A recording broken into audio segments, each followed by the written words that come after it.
BPSC की तैयारी में आपका स्वागत है। इस वीडियो में हम एक प्रश्न पे चर्चा करेंगे कि निम्नलिखित तुलनाओं के आधार पर हिमालयी नदी की तुलना प्रायद्वीपीय नदी से करें। ये बीपीएससी में आया था 67th कैंसल्ड वाले में। हिमालयी नदी और प्रायद्वीपीय नदी की तुलना करने के लिए आया था, तो प्रश्न पे बाद में आएंगे। पहले यहाँ पे विस्तार से पढ़ें कि हिमालयी नदी और प्रायद्वीपीय नदी में क्या अंतर है।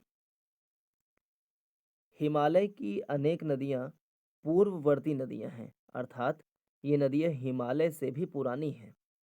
हिमालय की अनेक नदी है जो पूर्ववर्ती नदी है, यानी हिमालय से भी पुरानी है। और भारत की प्रायद्वीपीय नदियां परवर्ती नदियां हैं। तो पहला डिफरेंस ये हो गया कि हिमालय की अनेक नदियां पूर्ववर्ती हैं यानी हिमालय के बनने से पुरानी हैं, जबकि प्रायद्वीपीय नदियां भारत की प्रायद्वीपीय नदियां परवर्ती हैं, यानी पठार के बनने के बाद बनी, ऐसा हम कह रहे हैं।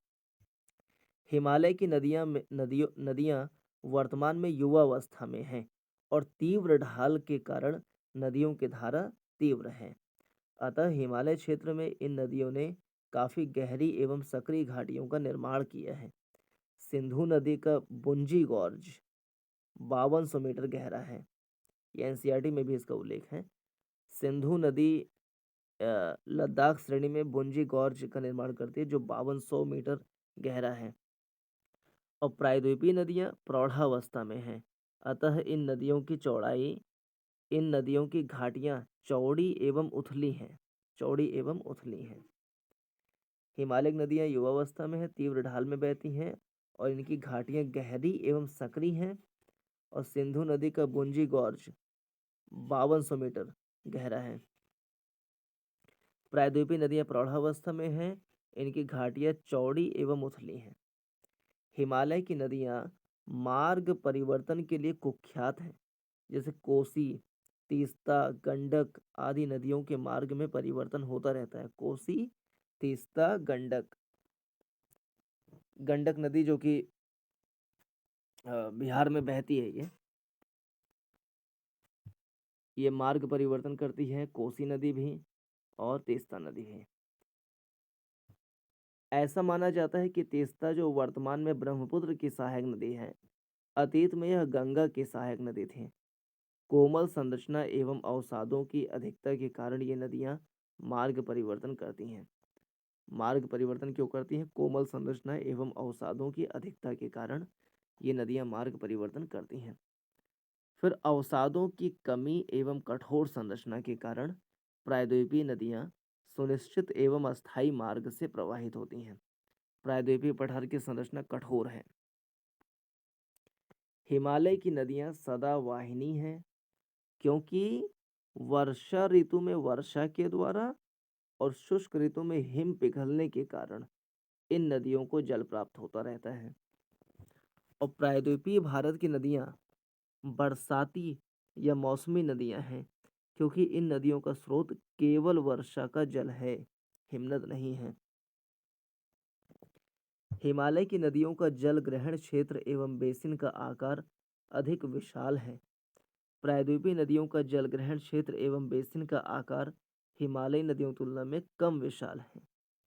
प्रायद्वीपीय भारत की तुलना में हिमालय की नदियां अधिक लंबी हैं। प्रायद्वीपीय भारत की कुछ नदियां जैसे गोदावरी, कृष्णा, कावेरी, नर्मदा, ताप्ती आदि को छोड़कर अधिकांश नदियां छोटी हैं। प्रायद्वीपीय भारत की अनेक नदियां हिमालय की नदियों की सहायक हैं, जैसे चंबल, सिंध, बेतवा, केन, सोन, टोंस, है ना, पुनपुन, सकरी, कोयल, ये दामोदर, ये सब जो नदी हैं, प्रायद्वीपीय भारत की अनेक नदियां हिमालय की नदियों की सहायिका भी हैं। और हिमालय की कोई भी नदी प्रायद्वीपीय भारत की नदियों की सहायक नहीं है। ये बात ध्यान रहे कि प्रायद्वीपीय भारत की अनेक नदियां हिमालय की नदियों की सहायिका तो हैं, जैसे चंबल, सोन वगैरह, लेकिन हिमालय की कोई भी नदी प्रायद्वीपीय भारत की नदी की सहायक नहीं है। हिमालय से अनेक नदियां निकलती हैं, परंतु सागर में गिरने से पूर्व केवल दो अपवाह तंत्रों का निर्माण करती हैं, सिंधु अपवाह तंत्र और गंगा अपवाह तंत्र। प्रायद्वीपीय भारत की अनेक नदियां स्वतंत्र रूप से सागर में गिरती हैं। फिर अवसादों की अधिकता, जलोढ़ या मलबों की अधिकता, अत्यंत मंद ढाल के कारण हिमालय की नदियां विसर्पण करती हुई प्रवाहित होती हैं। अवसादों की अधिकता, जलोढ़ या मलबों की अधिकता, अत्यंत मंद ढाल के कारण हिमालय की नदियां विसर्पण करती हुई प्रवाहित होती हैं। इसमें अवसादों की कमी तथा कठोर संरचना के कारण प्रायद्वीपीय नदियों में विसर्पण का अभाव होता है। हिमालय की नदियां ऊपरी भाग में जल विद्युत तथा मैदानी भाग में नौ परिवहन एवं सिंचाई की दृष्टि से अधिक उपयुक्त हैं। इन नदियों में केवल निचले भागों में नौ परिवहन होता है। इसमें हिमालय की नदियां ऊपरी भाग में जल विद्युत और मैदानी भाग में नौ परिवहन एवं सिंचाई की दृष्टि से अधिक उपयुक्त हैं, और प्रायद्वीपीय नदियों में केवल निचले भागों में नौ परिवहन होता है। हिमालय की नदियां भ्रंश घाटियों से प्रवाहित नहीं होती हैं। ठीक है, हिमालय की नदियां भ्रंश घाटियों से प्रवाहित नहीं होती हैं, और प्रायद्वीपीय भारत की नदियां भ्रंश घाटियों से होकर प्रवाहित होती हैं। तो कौन सी नदी है? नर्मदा, ताप्ती, सोन। इसके अलावा दामोदर नदी भी है। नर्मदा, ताप्ती, सोन, दामोदर, ये नदी घाटियां भ्रंश घाटियों से होकर प्रवाहित होती हैं। नर्मदा, ताप्ती, सोन, सोन में ऊपरी भाग, और दामोदर आदि नदियां भ्रंश घाटियों से होकर बहती हैं। हिमालय की नदियों के द्वारा अपेक्षाकृत विशाल डेल्टा का निर्माण किया जाता है। हिमालय की नदियों के द्वारा अपेक्षाकृत विशाल डेल्टा का निर्माण होता है, और प्रायद्वीपीय नदियां अपेक्षाकृत छोटे डेल्टा का निर्माण करती हैं। प्रायद्वीपीय भारत की वे नदियां जो अरब सागर में गिरती हैं, वे ज्वार नदमुख एस्चुरी का निर्माण करती हैं।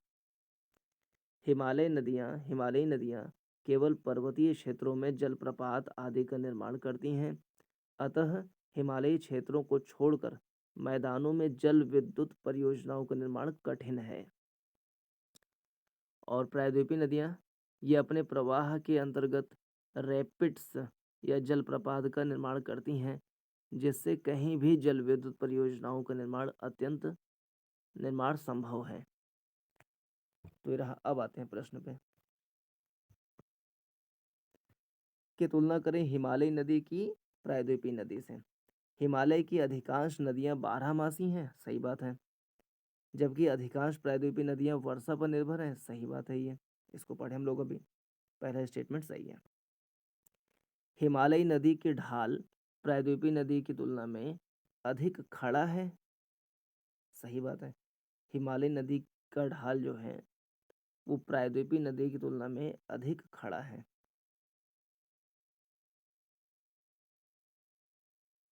ये सेकंड लाइन को हम यहाँ पर देख सकते हैं, देखिए।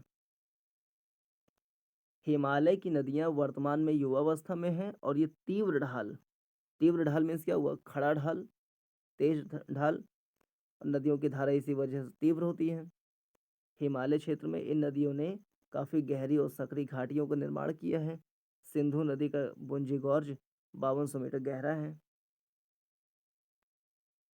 ना।